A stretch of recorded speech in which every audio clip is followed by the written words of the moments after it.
Vamos ahora a continuar, compañeras, compañeros. Si alguien tiene alguna pregunta, ya saben, los que nos han acompañado permanentemente acerca del mecanismo, pueden levantar la mano en la opción de participantes o bien pueden hacer sus preguntas por vía del chat. Les pido nada más, por favor, que, como de costumbre, que se identifiquen y que nos indiquen para quién va dirigida la pregunta o si va dirigida para los tres.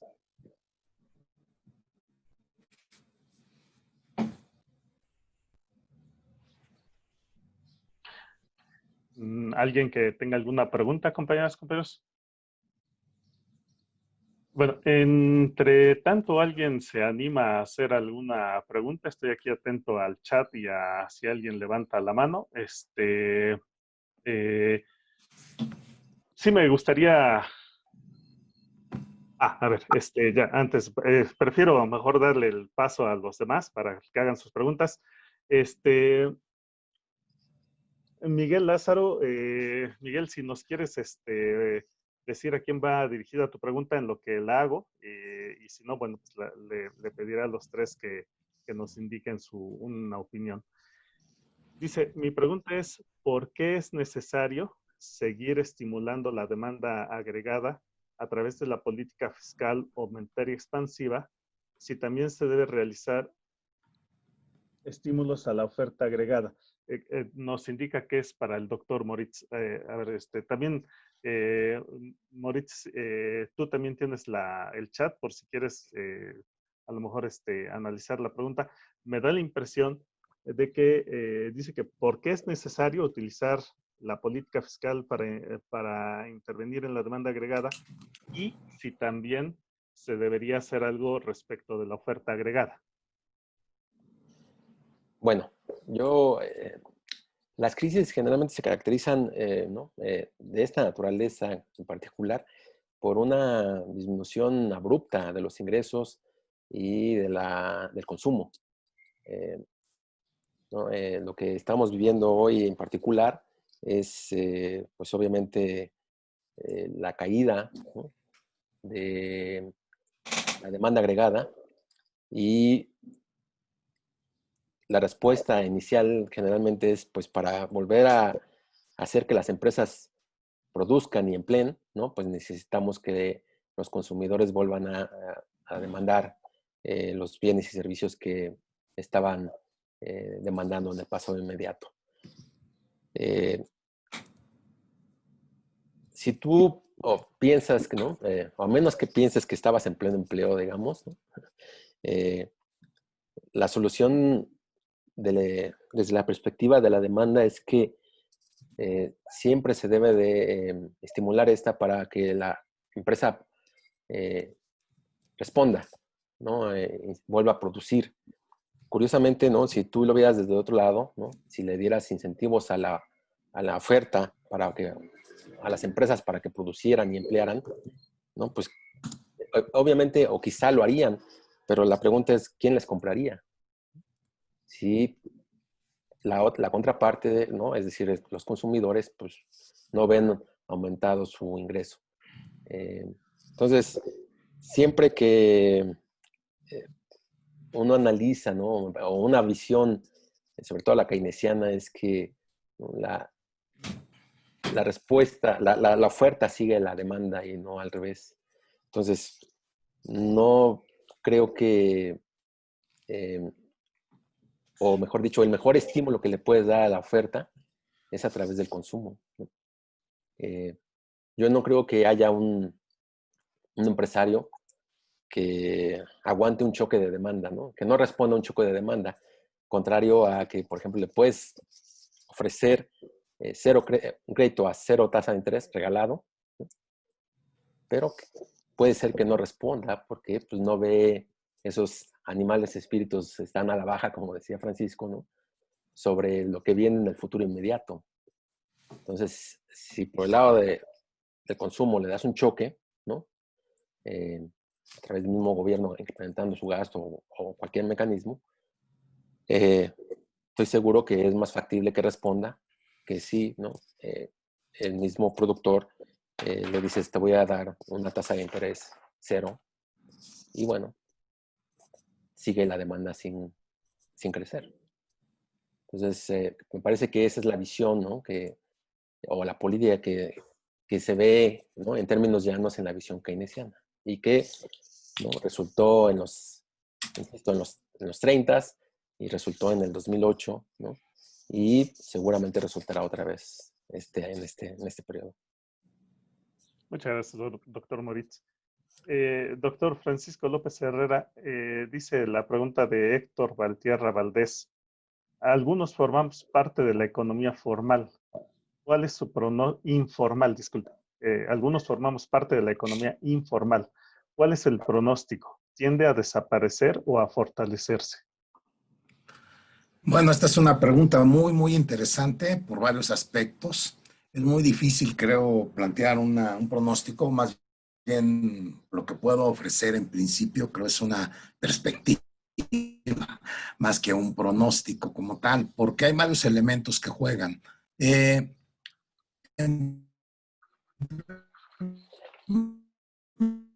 primer lugar, bueno, realiza cualquier actividad registrada, por ejemplo, la compra-venta entre particulares de una televisión usada,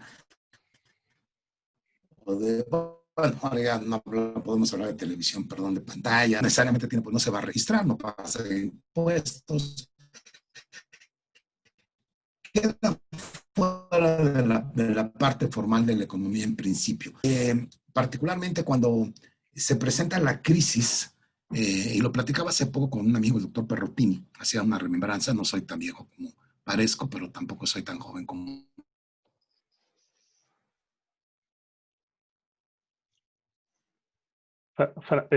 Francisco, estamos teniendo problema, prácticamente no se te está escuchando.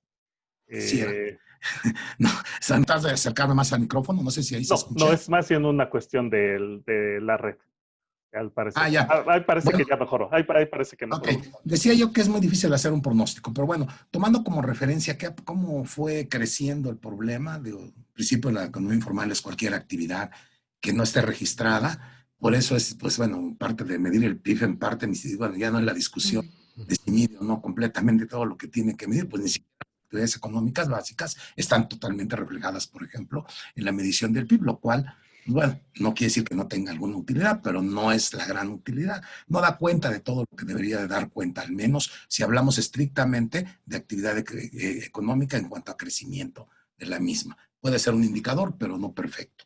Pero al margen de eso, la economía informal crece pues en la medida en que las crisis se vuelven más profundas. Eso es un hecho, es lo que ha evidenciado a partir de los 80 con el quiebre del modelo previo de política económica y con el nuevo juego de políticas. Lo que fue haciendo fue generando una nueva, una corriente pues muy grande de personas que se han ido sumando, se fueron sumando en las crisis de 2008 a 2009. Simplemente han prolongado esa etapa en la cual la gente pues tiene que buscar cómo comer, cómo satisfacer sus necesidades y engrosa las filas de la informalidad. Particularmente la estrategia de mejorar la recaudación, metiéndolos a todos a los padrones o buscar incorporarlos mediante los programas fiscales, pues no resuelven realmente el problema en el fondo, pero bueno, ni resuelven un problema ni el otro. Quiero decir, ni resuelven el problema fiscal o no lo resolvieron, y no resolvieron tampoco el problema de que haya menos gente en la famosa informalidad. Yo creo que en la medida que que va a ser muy difícil esta recuperación, al menos en un principio, sí va a haber una tendencia, particularmente por las empresas que han tenido que cerrar. De hecho, ya hay empresas, ya hay saldo en todo el mundo, incluye México, no es la excepción, incluso en los países altamente potentes en economía, como Estados Unidos, donde se han perdido millones de empleos, más millones creo que casi la PEA que tenemos nosotros. Entonces, bueno, aquí en México, pues bueno, no es de esperarse también que tengamos consecuencia en el empleo formal, que es la parte preocupante. El empresario, pues muchos están en la formalidad, pero son peor que los informales, no pagan impuestos y requieren recursos. Y un tema que habría que tocar, pero creo que no es el momento para responder esta pregunta, es si realmente el gobierno debe llegar a endeudarse para salvar o rescatar empresas. Eso es lo que es un cuestionamiento muy importante. Pero ese es otro punto. Creo que ahorita en lo del empleo sí creo que vaya a haber en principio algún repunte, por lo menos un repunte sí. No sé si por fortalecerse el desempleo quiere decir que vaya a haber un impulso para que nos volvamos informales o al revés, para irnos sacando de la informalidad.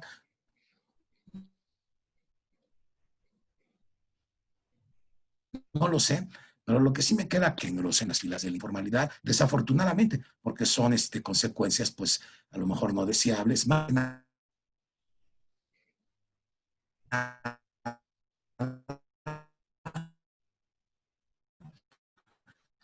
Eh, no por otra razón, sino porque Francisco, al final del día trabajo en la reconocencia de servicios médicos. Bueno. Sí, es que está perdiéndose mucho el Está intermitente la señal. Bueno, sí. concretamente sí creo que va a haber, para terminar un poquito la pregunta, sí creo que va a haber en principio un incremento de la informalidad. Yo creo que ya lo está viendo de entrada. Bueno, esa es una consecuencia no tan afortunada, pero sí creo que lo va a estar habiendo. Al menos en esta primera etapa inmediata, a los meses posteriores inmediatos a la crisis, en la medida pues que se pueda ir saliendo o mejorando gradualmente, pues quizá pueda irse recuperando y con la generación de nuevos empleos, mejorar el nivel de empleo que se tenga. Me refiero al nivel de empleo formal, mejorarlo. Muchas gracias, doctor Francisco. La siguiente pregunta es para los tres. Dice, nosotros como individuos, ¿qué podemos hacer en medio de una economía difícil? ¿Debemos cuidar nuestras finanzas personales? ¿Alguna opinión, doctor Samuel Ortiz? Sí, o sea, a ver, quisiera comentar, ¿no? O sea, vincular esta pregunta con las anteriores, ¿no? En términos de la forma, ¿no? En cómo el gobierno actual enfrenta la crisis con disciplina fiscal y con este fortalecimiento de programas sociales, ¿no? O sea, se habla que a final de año se espera llegar a 70 por ciento, ¿no? de la población en México cubierta por al menos un programa social. Por supuesto que es una estrategia para sostener los niveles de consumo, ¿verdad? De los sectores populares, pero más bien el efecto macroeconómico, ¿verdad? Es limitado.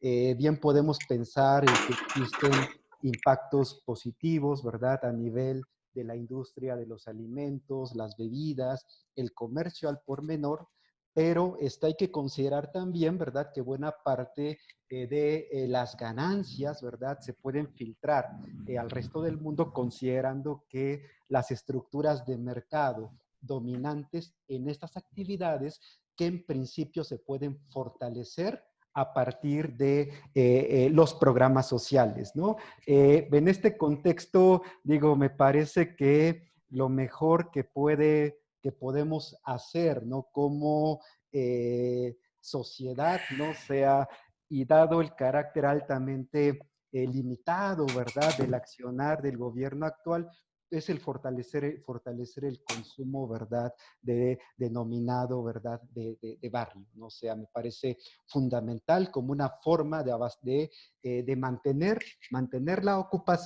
ocupación y mantener a pequeños establecimientos mientras pasan estos momentos tormentosos, ¿no?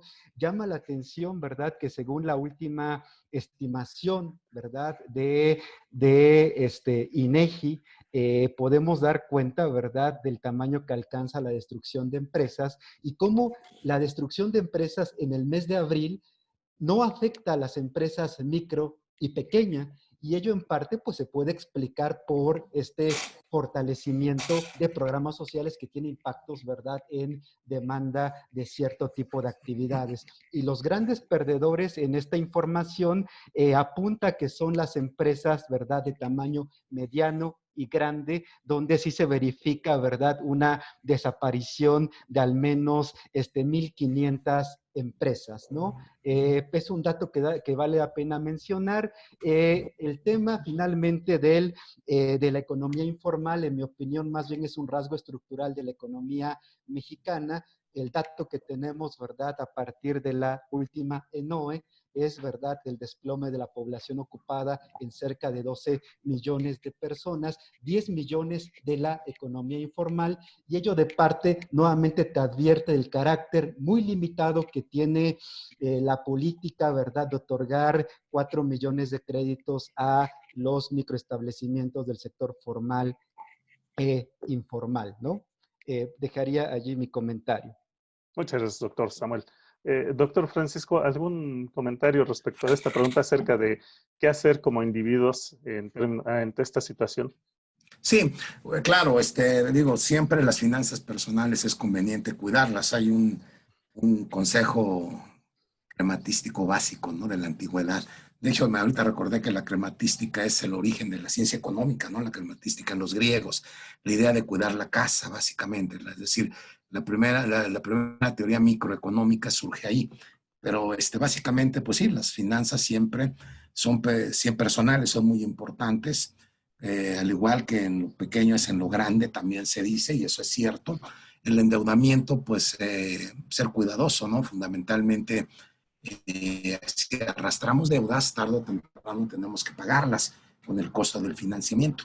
Y ahorita la tasa pues está demasiado alta para lo que realmente debería ser nuestra tasa en México, pues nos puede salir mucho más caro la adquisición de todos los créditos que hemos adquirido previamente y que ahora pues tenemos que estar pagando. Dicen cuando hay que utilizar, cuando hay vacas gordas, hay que utilizar y prepararse para las vacas flacas, ¿verdad?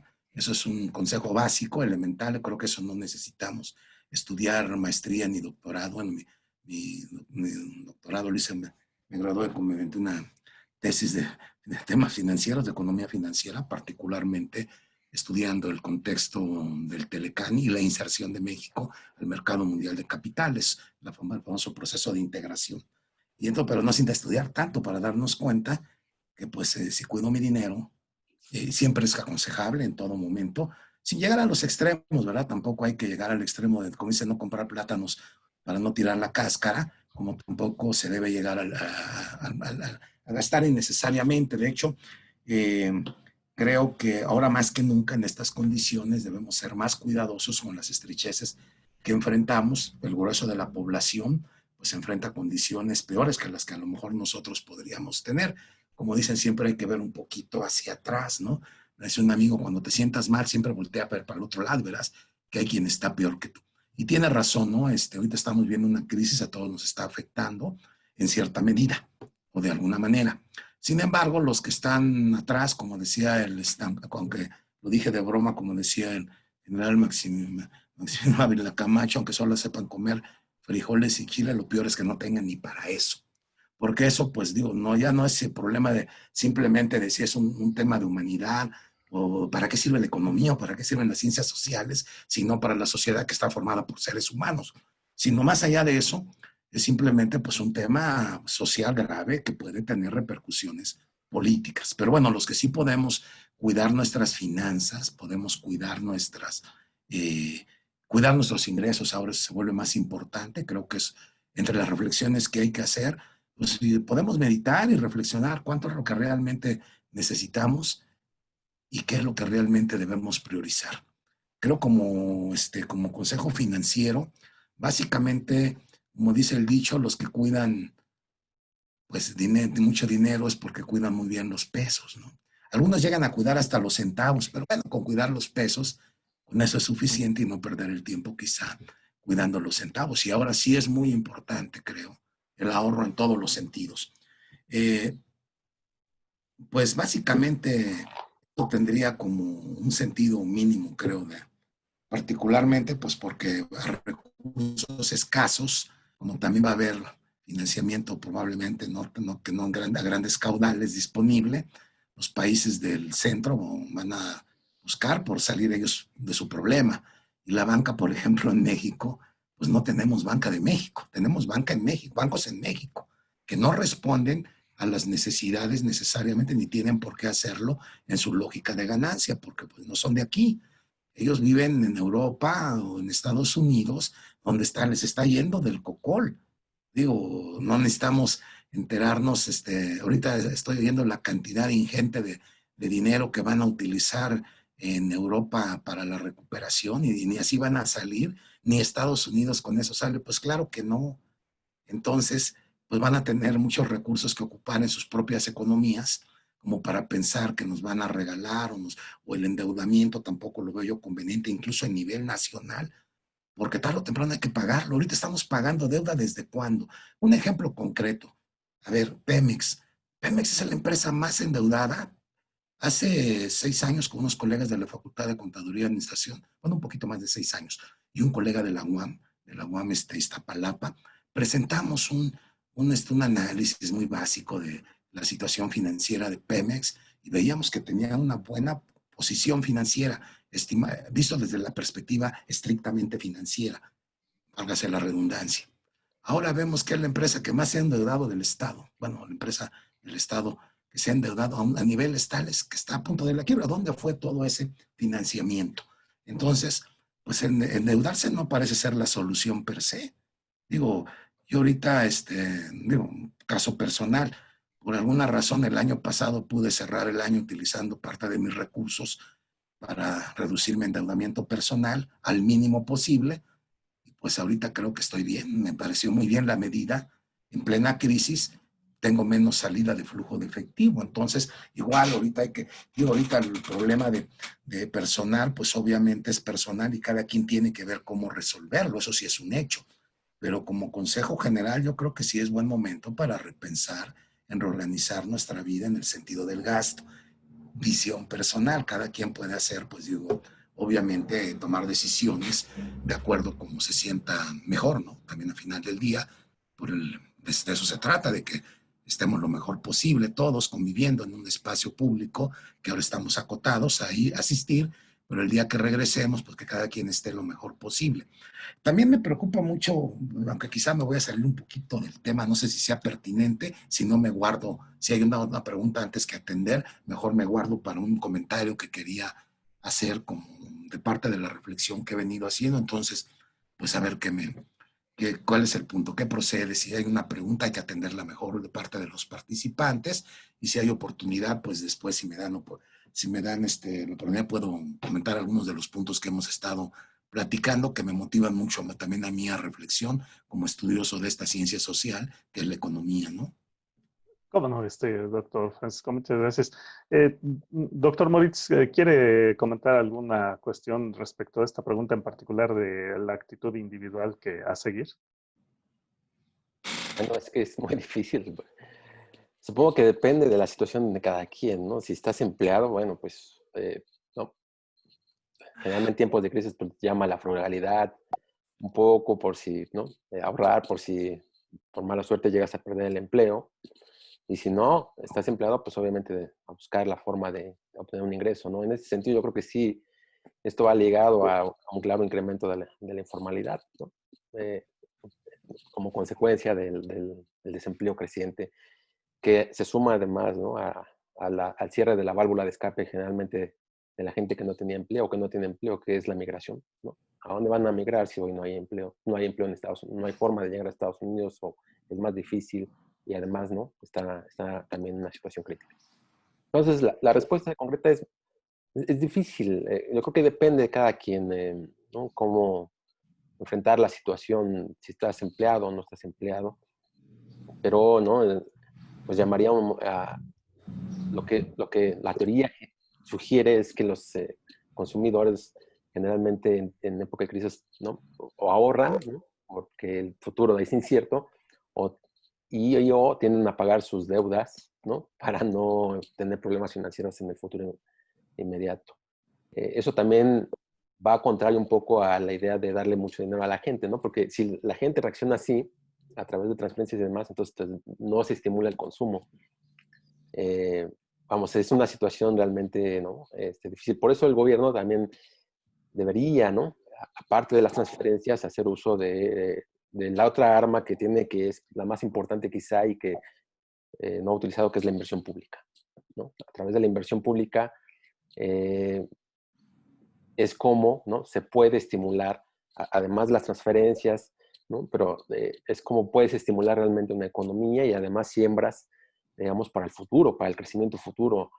Yo creo que es una de las grandes lecciones que Keynes, ¿no?, dejó en sentido. Él hacía énfasis en el gasto público, pero en el gasto público en inversión. Entonces, esa idea de que hay que abandonar los megaproyectos y demás, no me parece sensato porque finalmente es gasto público y cada gobierno tiene, ¿no?, en realidad la decisión de cuáles proyectos son estratégicos. Entonces, en la medida en que sea gasto público en infraestructura, me parece, pues bien, no habría razón para cancelarlo. Dicen, bueno, es que hay que ocuparlo, ese dinero en otras cosas más urgentes. Bueno, créanme ¿no?, lo que se ha observado y los estudios lo confirman es que la inversión pública tiende a generar crecimiento y tiende además a hacerle un llamado a la inversión privada, ¿no?, estimularla en lugar de desplazarla como generalmente se cree. Entonces yo creo que por ahí es, ¿no?, el comportamiento del consumidor puede ser incierto en épocas de crisis, incluso dándole dinero, la solución vendría realmente por el lado del gasto en infraestructura, y las decisiones de cada individuo pues dependerán de su situación en particular. Muchas gracias, doctor Moritz. La siguiente pregunta en particular es para el doctor Samuel Ortiz. Doctor, quisiera saber su perspectiva de crecimiento económico para México, sabiendo que sabiendo que su relación comercial con China ha sido poco impulsada. Y si usted cree que, a diferencia de lo que se ha hecho de enfocar la relación con los vecinos del norte, la relación comercial, sí se debería de voltear a ver a las economías asiáticas como potenciales socios comerciales. Bueno, pues agradezco la pregunta. Comentamos en la presentación, ¿verdad? La fuerte relación de dependencia histórica, ¿no? O sea, y en la actualidad un alto comercio, ¿verdad? Intraindustria e intrarrama focalizado, ¿verdad? En un grupo de industrias, sobre todo de autopartes, automotriz y electrónica, que explican el comercio México-Estados Unidos. Las cadenas de valor, ¿verdad? Que se generan aparte, se fortalecen con el Telecan, ¿verdad? Me parece que sería muy complicado, ¿no?, de romper para mirar hoy a otro lado, ¿no? O sea, el TEMEC justamente apunta a una mayor integración de la región de América del Norte, por supuesto, donde el máximo ganador es Estados Unidos, perdón. Y el TEMEC pone un candado a que México se relacione con la principal economía, el motor de Asia, ¿no? O sea, China, y ello es una, por supuesto, limitante, ¿verdad?, que va a determinar, ¿no?, a que México pues continúe su relación con China, ¿verdad?, en materia de comercio, una relación asimétrica, ¿verdad?, que revive incluso discusiones con respecto a reprimarización de exportaciones. México exporta petróleo, manufacturas vinculadas a petróleo, ¿verdad? Y exporta e importa de China, insisto, 3 capítulos, electrónica, autopartes, automotriz, que explican más del 50% de las exportaciones chinas a México. La buena noticia, lo dije, es que el TEMEC te deja abierta la posibilidad, ¿no?, de que, y así lo están entendiendo las empresas chinas, ¿verdad?, de una mayor integración para aprovechar las nuevas reglas de origen del TEMEC a partir de inversiones en industria, en la máxima industria, ¿verdad?, ganadora de la integración de América del Norte, que es la autopartes automotriz, donde China sí invierte desde 2018 en México. No lo comenté al inicio de la presentación, pero las características de la presencia china en la industria mexicana es diferente a lo que pasa en América del Sur, son nuevas inversiones, son asociaciones estratégicas, ¿verdad? Y ello, por supuesto, puede tener implicaciones en materia de transferencia de conocimiento, de tecnología y en términos de contribuir en parte a nivel de la rama industrial a elevar el coeficiente de inversión. Yo comenté también, ¿verdad?, cómo el TEMEC no es la solución a los problemas de México, ¿verdad? Lamentablemente en el discurso político así se está manejando, se está esperando, ¿verdad?, esta recuperación a partir del tercer trimestre de este año y el argumento es que México se va a beneficiar de inmediato del TEMEC. Recordemos que este año, ¿verdad?, más bien las proyecciones de crecimiento para Estados Unidos, ¿verdad?, vienen a la baja, de 5% aproximadamente la caída y la implicación que ello va a tener es sobre todo, ¿verdad?, en términos del dinamismo que puede tener la relación comercial de México con Estados Unidos, ¿no? Lo voy a dejar ahí por el momento para no extenderme. Muchas gracias, doctor Samuel. La siguiente pregunta es para los tres y de hecho el doctor Moritz ya estaba planteando algo relacionado. No sé si en todo caso quisiera complementar, pero bueno, les digo, la pregunta es la siguiente. Ante la situación que se está viviendo, ¿sería viable cambiar la composición del gasto, eliminar gasto en megaproyectos, por ejemplo, y pasarlo a otro tipo de gastos? Y si eso no es suficiente, si es probable que se recurra a deuda en mediano plazo o en caso de que haya un segundo brote del COVID-19, si sería posible recurrir a deuda. No sé, aprovechando que, doctor Moritz, ya habías comentado algo al respecto, ¿quisieras ampliar un poquito más o quizá ya Sí, no? pues nada más esto. Yo creo que, insisto, esta crisis, ¿no?, representa nuevamente una oportunidad para reiniciar el camino, digamos, el crecimiento sostenido. Y mucho pasa por la política industrial, ¿no? Y para hacer política industrial se necesita política fiscal, se necesitan recursos. Y esto permite, una política industrial exitosa permite dos cosas, ¿no? Fortalecer el mercado interno y disminuir las importaciones, ¿no? Depender cada vez menos de las importaciones. Depender de las importaciones tiene un efecto también positivo en el multiplicador del gasto fiscal, ¿no?, que lo hace crecer y entonces se hace más efectiva la política fiscal. Creo que eso es lo que debería de estar detrás, ¿no? Una política industrial que permita, sustentada, ¿no?, en inversiones públicas, pero orientada sobre todo a generar conocimiento, a fortalecer las instituciones, las capacidades, como se dice en la literatura, las capacidades del país, en términos de recursos y de conocimiento y demás. Si se hace una estrategia, bueno, de gasto, de mayor gasto, como generalmente, ¿no?, se piensa que es nada más gastar por gastar, ¿no?, pues vamos a terminar eventualmente en la misma situación. Yo creo que la opción, ¿no?, debería de ser efectivamente establecer las bases de una política industrial con o sin deuda, ¿no? El problema es que ¿dónde obtienen los recursos para hacerlo si tienes una política, una poca recaudación? Entonces, yo creo que eventualmente si no se recurre a deuda, ¿no?, o si los recursos son insuficientes, pues vamos a tener un problema ahí mayor. No creo que se deba, en todo caso, recortar el gasto público en infraestructura, ¿no?, sean megaproyectos o de otra naturaleza. Creo que deben de continuar para poder, ¿no?, darle aunque sea un pequeño impulso al crecimiento, ¿no?, a la recuperación en este caso. Muchas gracias, doctor Moritz.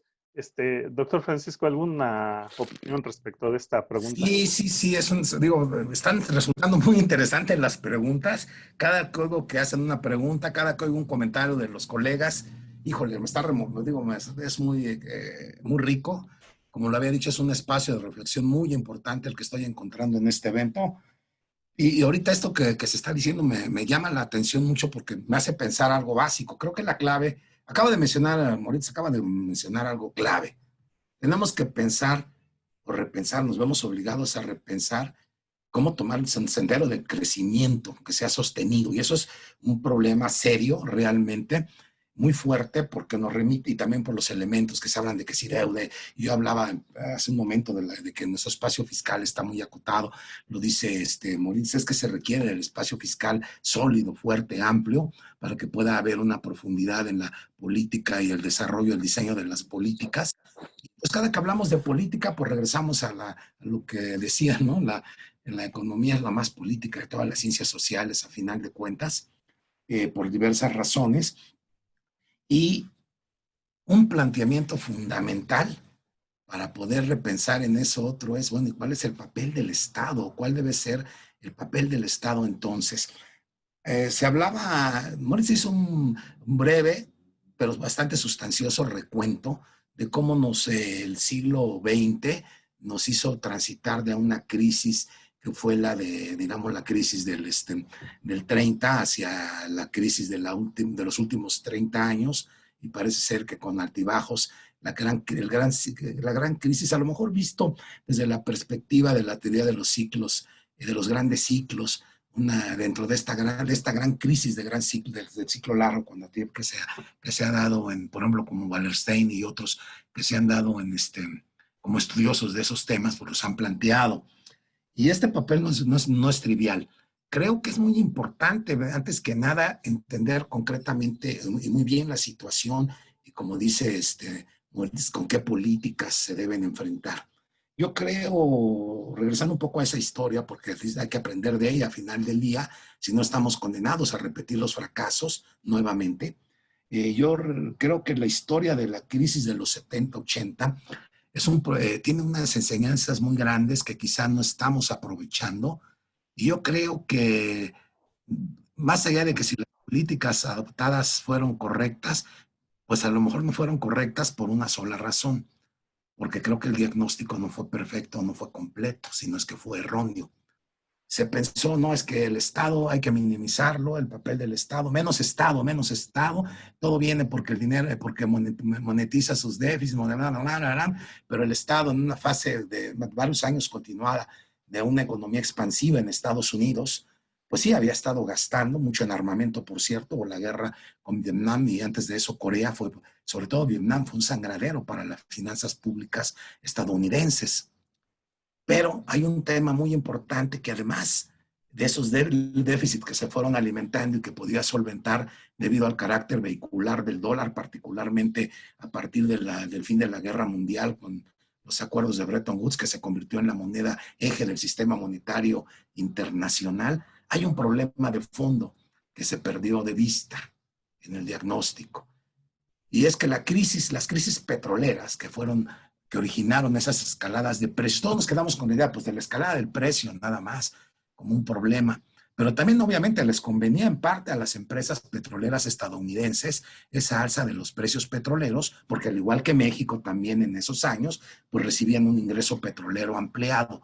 La factura del petróleo creció, por lo tanto, el ingreso, y aparentemente todo era bien. Sin embargo, en las economías petroleras, como que tienen producción de petróleo, tenemos un fenómeno dual que también se ha estado estudiando ahora los efectos ya, y hay algo que hemos empezado a hacer por ahí con Domingo Rodríguez y otros profesores para trabajar sobre los efectos que tienen esos precios en costo para las empresas en los mercados bursátiles, en los mercados financieros, pero afecta por la vía de costos, se afectó a muchas empresas que, si vemos un país que exporta o que produce petróleo, pues tiene dos economías que podríamos decir, una dependiente del petróleo, o una parte de su economía, un sector de su economía depende del petróleo, y otro pues se beneficia como productor del petróleo.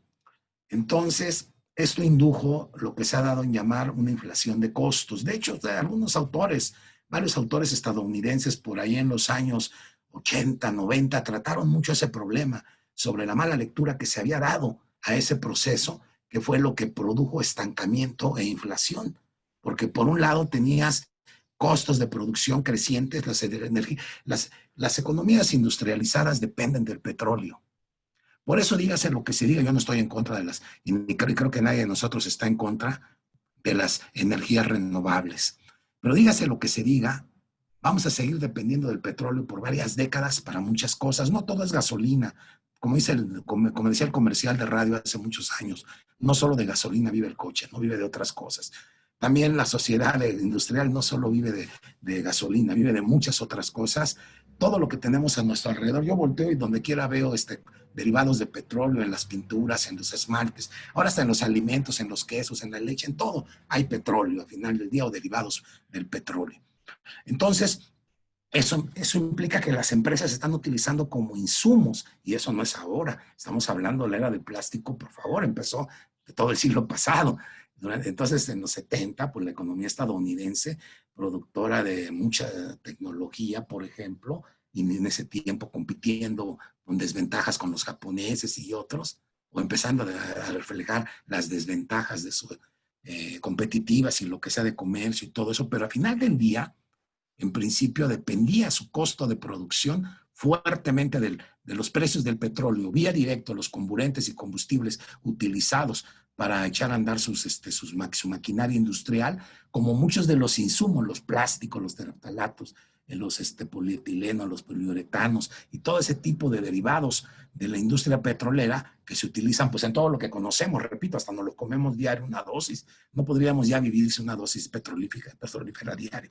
A grado tal que Estados Unidos, por cierto, ahora con este problema que no mencionamos, ahora se nos escapó, en ningún momento lo tocamos, con el inicio del COVID nos vino un problema también. No se ve la razón, habría que ir más allá de lo aparente para entender por qué Arabia Saudita, uno de los, pues el principal aliado de Estados Unidos en la zona del mejor petróleo del mundo, la zona árabe, de productores de los del mejor petróleo de todo el mundo, ¿por qué nos metieron en este problema de una guerra que al parecer no había ganadores? Habría que pensarlo, porque al final del día Estados Unidos prontamente dijo que él seguía reduciendo, adoptaba también, por un lado, lo de la reducción de la cuota de que México no podía hacer por razones que todos conocemos, o que se negó a hacer, y muy bien, creo, desde mi perspectiva, pero eso sería cuestión de hablar de economía del petróleo, y no es el tema ahorita. Entonces, el punto es que, a final de cuentas, Estados Unidos pues aprovechó el momento barato del petróleo y aumentó sus reservas. Desde los 90 sabemos que tiene reservas para 50 años mínimo, porque sigue siendo importante a pesar de las energías renovables. En la década de los finales del siglo pasado se negó a participar en los acuerdos y signar los acuerdos de reducción de contaminantes, porque siguen basando su economía en la producción de petróleo, con todo y lo bueno que esto representa. Entonces se nos pasó, pero también en los 70 tuvo ese efecto fuerte en la inflación, y que yo creo que ahí la lectura sobre las causas, la inflación vino vía costos a final de cuentas. En principio, en la medida en que crecieron los precios, el nivel general de precios, pues también se encareció el costo financiero. Y eso, aunado a las presiones que traía el sistema monetario internacional encarnado en el dólar, pues llegó a que reventara el sistema de Bretton Woods y nos metiera en este mundo de crecimiento constante del aparato financiero mundial, del mercado financiero. Hay gente que cuando dice economía piensa inmediatamente a la bolsa de valores, lo que dijo ayer el periódico, o lo que dijeron en las noticias anoche, piensa que es la economía. ¿Cómo va la economía? Pues si oye que la bolsa va bien, dice, pues va bien. Si oye que la bolsa va mal, oye, pues como que hay problemas. Pues se ha llegado a olvidar la economía, digamos, en la producción de bienes y servicios como sustento de la sociedad, y se ha pues financiarizado, como dicen algunos expertos, la perspectiva económica. Y en los 70 todo empezó así, cuando dije, el problema es de finanzas públicas. Cuando monetiza sus déficits el gobierno, pues todo ese dinero que avienta a la sociedad, pues se convierte en un problema, es lo que está empujando los precios, bajémoslo. ¿Y cómo lo bajamos? Pues recortemos salud, recortemos educación y el gasto social. Y se convirtieron en las recetas del Fondo Monetario Internacional, sacralizadas en la primera versión del consenso de Washington, del Decálogo. Es como tablas de la ley. Bueno, no, esas no, fueron como las primeras tablas de la ley, porque se quebraron y tuvieron que hacer una segunda versión del Decálogo de Washington, que se convirtieron en el Decálogo final, en el cual se han basado los planes de recuperación económica de los países con la intervención de los organismos o cuando intervienen los organismos financieros internacionales. Por eso, como decía Moritz, pues quedamos escaldados, ¿no? Con los programas de intervención que vía deuda, pues lo que hicieron fue afectar a las economías, reducirlas a las condiciones. Bueno, vemos Chile que pasa, vemos Colombia. Chile, que es el paradigma de ese modelo, pues a mí me tocó ver los problemas. Bueno, estuve viajando a Sudamérica el año pasado, por lo menos a lugares donde hubo explosiones sociales. Me tocó ver una marcha de estudiantes un año y al otro año cuando regresé ya estaban tomadas las calles en Colombia, en las principales ciudades, precisamente como consecuencias de esa carga que se ha convertido esos programas de recuperación económica en las cuales, no, si salimos en U, si medimos, o no, en B, si medimos el PIB, sí, pero ¿cómo se reparte esa riqueza creada? Y nos mete al problema entonces de un problema crónico que no hemos podido resolver desde hace décadas y siglos. En México al menos es muy importante, no sé, en otros países del mundo pues pueden hacer lo que quieran, pero aquí es muy importante que la mala distribución del ingreso y que ahora tiene pues esas expresiones como la informalidad, la delincuencia y esa vida en la cual como una caída como estas de inmediato pone a mucha gente, los vendedores que tuvieron que quedarse en sus casas, pues que venden de por sí, repito, no tienen acceso a servicios sociales que se recortaron. Y Estados Unidos es la misma historia, por eso el gran número de muertos que tienen, a pesar de ser el país más rico del mundo, porque eso no podemos negarlo, como potencia económica, hay que reconocerlo, Estados Unidos sigue siendo el país número uno. La guerra China, Estados Unidos le ha puesto un énfasis de telón de fondo a esta crisis económica en la cual nos encontramos y que ahora con el COVID pues viene realmente a hacer simplemente una explosión con impactos más fuertes o a prolongar la caída de forma tal que si Estados Unidos bien empezaba a recuperar y había señales en los últimos periodos, trimestres antes del COVID, había buenas señales, ahora nos enfrente con que hay una caída. Ahora, si bien es cierto que el Tratado de Libre Comercio es importante, llámese TEMEC como sea, es importante, puede contribuir, todo puede ayudar, no quiere decir que sea lo único a lo que tengamos que apostarle. En eso coincido totalmente con el doctor Ortiz. Creo que nos falta ver hacia otros países, hacia otras regiones.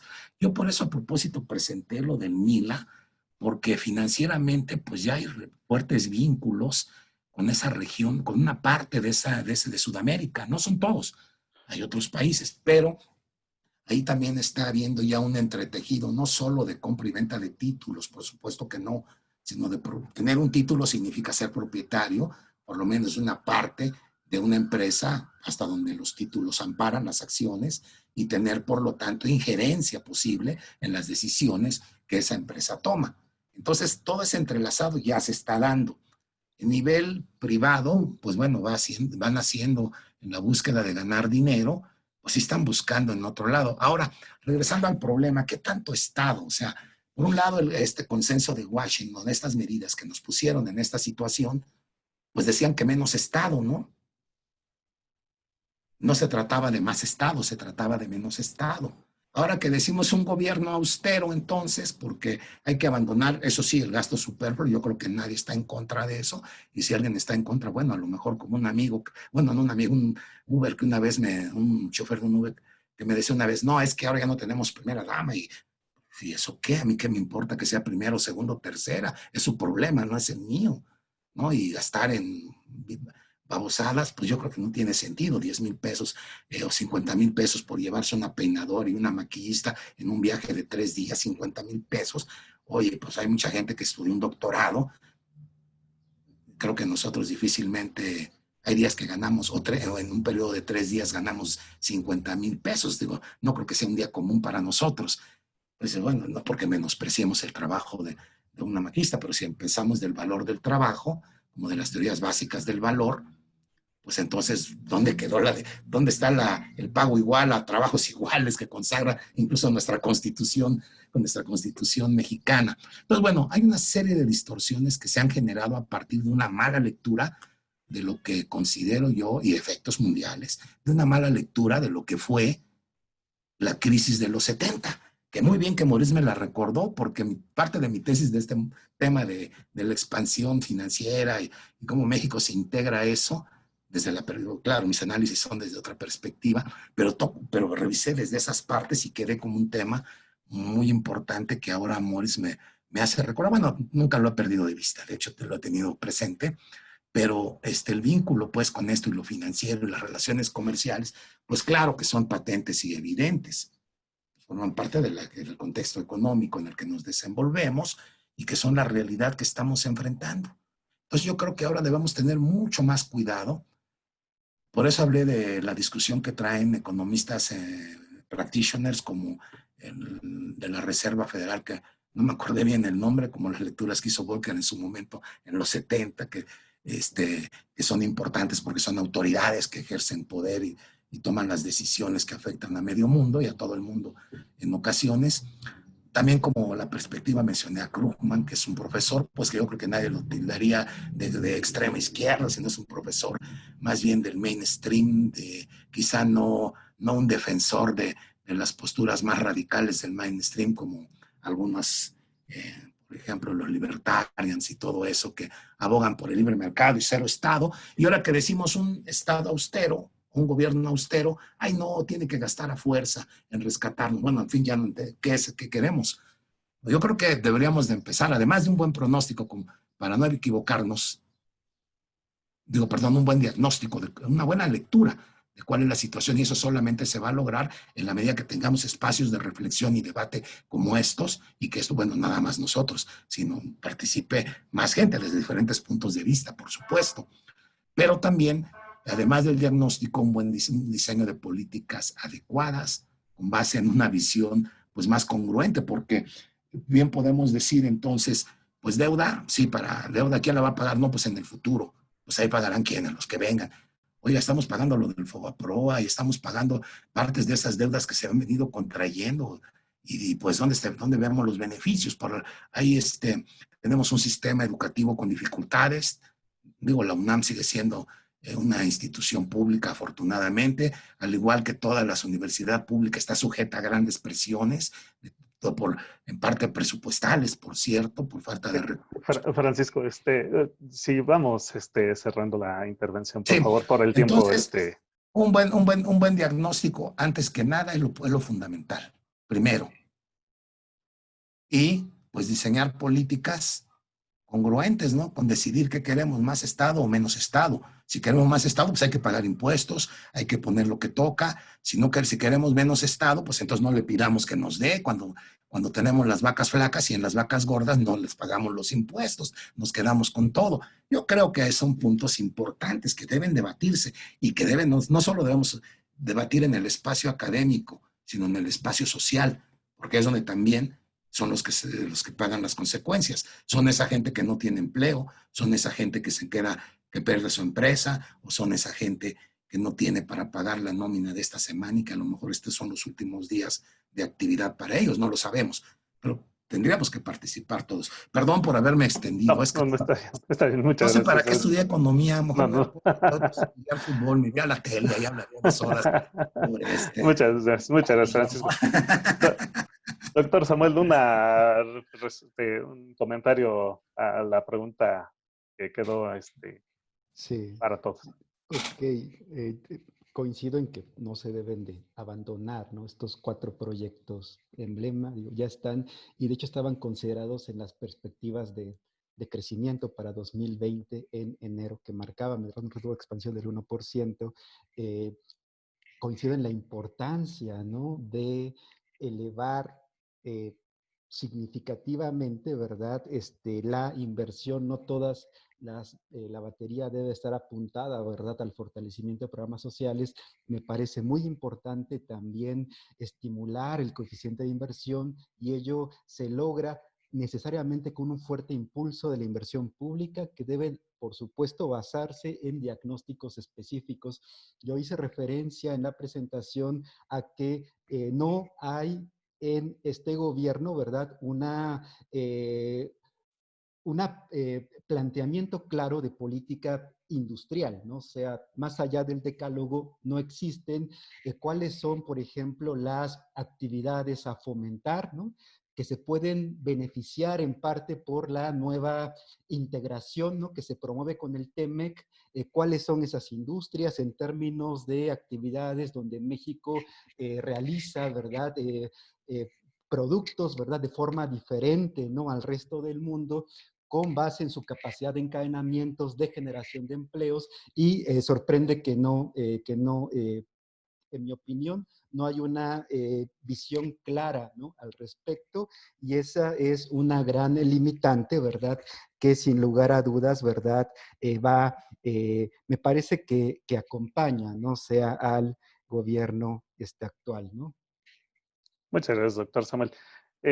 Se nos agotó el tiempo, compañeras, compañeros. De verdad que ha sido un foro muy interesante. Las 3 participaciones nos han dejado muchas enseñanzas y, bueno, pues agradezco tanto a los participantes y en especial al doctor Samuel Ortiz, al doctor Francisco López, al doctor Moritz Cruz, porque la verdad es que, como les digo, ha sido muy enriquecedor todo lo que nos han comentado y, bueno, pues como de costumbre, nos llevamos muchas cosas que hemos aprendido, pero también muchas cosas a reflexionar. Gracias, doctor Samuel Ortiz, por tu participación. De verdad que siempre es un honor y un privilegio que nos acompañes. Además que eres de casa, esto Sí, siempre va a claro. ser así. Entonces, muchísimas gracias. ¿No? Al contrario, muchísimas gracias por la invitación y también a los ponentes, ¿no? Muchísimas gracias, doctor Francisco López Herrera. Es un privilegio, un gusto que haya estado con nosotros. Siempre hay mucho que aprender de usted y de verdad le agradezco mucho que haya estado con nosotros. No, gracias a ustedes, a ti por la invitación, a los colegas por haber enriquecido pues, esta mesa, a los participantes, gracias a todos. En realidad el que aprendió fui yo aprendo por ustedes que me dejan participar y enfrentar y conocer puntos de vista diferentes y obviamente reflexionar, como decía al principio, en un ejercicio pues, de constante aprendizaje. Agradezco a todos que tengan, les deseo lo mejor, que salgamos lo mejor posible, no solo de este episodio, no solo de esta crisis, sino en general de toda la vida y todo lo que siga, pues no sabemos cuántos episodios críticos más nos tocará enfrentar. Esperemos que cada vez estemos mejor preparados para ello, podamos salir mejor y podamos tener a final de cuentas un país, una sociedad mejor y, ¿por qué no, un mundo mejor? Gracias a todos. Muchas gracias, doctor.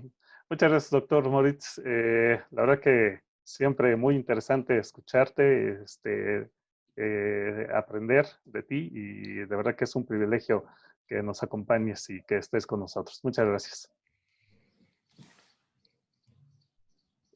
No se escucha, Moritz, creo que tienes apagado tu... Es que me callaste. Ay, perdón. Ah, es lo que yo debería de lenguaje de señas, ya que me prolongo mucho, debería de hacer eso. Lenguaje de señas como Moritz es la mejor forma para no extenderse. Gracias, Juan, por la invitación, a los colegas, ¿no? Un placer conocer a Samuel, a Francisco, verlo otra vez. Y ojalá la gente del foro, estudiantes y demás, hayan disfrutado. Bueno, hasta la próxima. Muchas gracias. Pues sí, continuamos el próximo miércoles a las 11 igual. Va a haber un foro acerca de los efectos de la desigualdad de esta crisis. Entonces, pues de una vez les comento para que estén al pendiente y en todo caso nos vemos el próximo miércoles. Cuídense mucho, traten de mantener el ánimo arriba en esta situación que estamos viviendo y bueno, pues buena tarde a todos. Gracias. Buenas tardes. Buenas tardes. Cuídense mucho. Hasta pronto.